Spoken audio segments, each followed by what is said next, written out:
to try and speak up. This is something I don't have to do a lot. We've got a 410 package unit.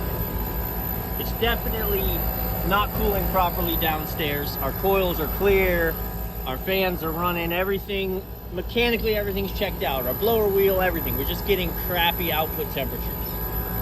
So we hook up, and I'm running basically 300 and 100. And again, it's 410.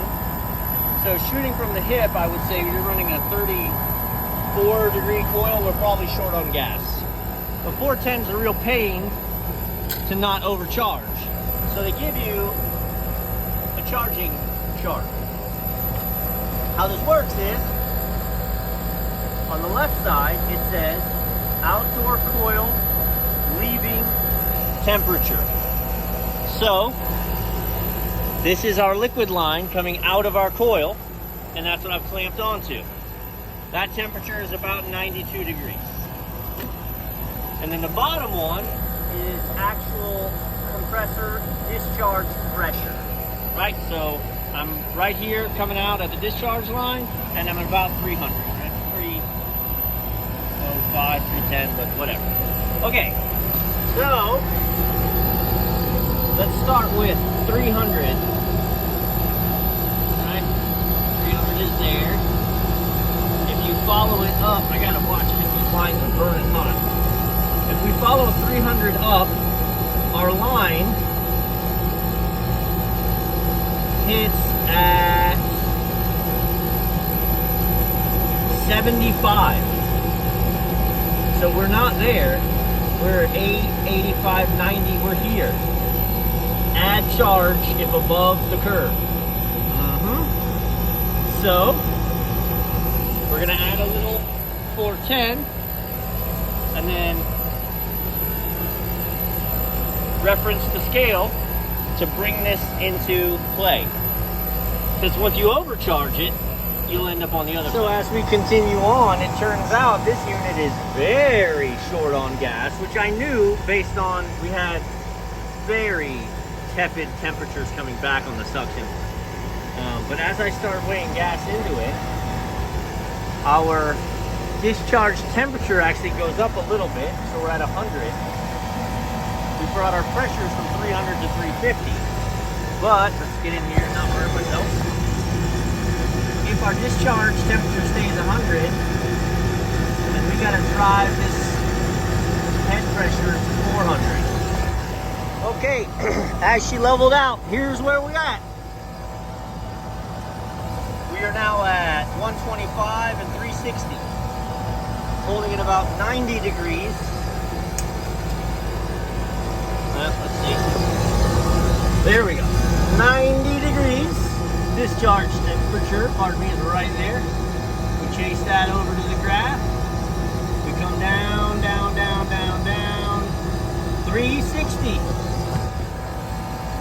We have achieved the optimum charge. And you can tell because now we have a nice, cool, sweaty suction line.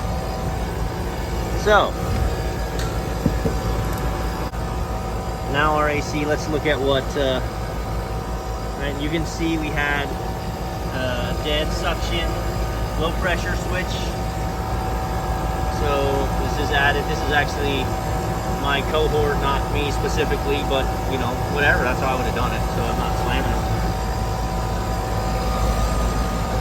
it. The kitchen was 85 when I showed up. Let's see what it is now. All right, let's go check output temperature. So it's 82, so obviously it's pulling down.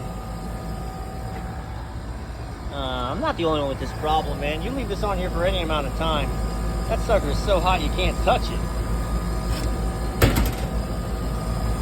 Yowza. Yeah, there you go. It's a boss, this unit, man. So now we're putting down 58, 59. Crazy what a proper charge will do. Let's talk this one through for a second. Sorry, I'm walking across the drive-thru. So who's yelling at me? Where's the leak? It's a good question. 12 pounds of gas. Where'd that go? I didn't see an obvious spot, but I mean, there's the leak. This is one of our locations. So it's also 7 o'clock at night after 12 hours of being on roofs. So is it okay to say? I'll figure that one out next time. The only reason I came by was because, again, this is one of my restaurants, the ones directly owned by my company. Not the company I own, the company I work for, right? So the owner who owns these restaurants also let me start this service company. So that's clear. I don't own the company, he does. I'm just an army of one running it while I'm training more people to join the party. So it was 85 degrees in the kitchen, and even though it was already 6 o'clock when I got here, it's just not okay. I mean, you can't let guys just stew for 3 hours. You know, they're gonna be cooking till 9 o'clock. So you can't stew for 3 hours in 90-degree temperature and then expect people to not just ghost you or think you don't care. So that's where my owner, you know, really wants us to respond to these kind of things, and he's right. That's the right call. So came out, got him comfortable. We'll come back out. It won't be tomorrow morning, but we'll come out Friday. It's Wednesday night now. So anyway, have a good night.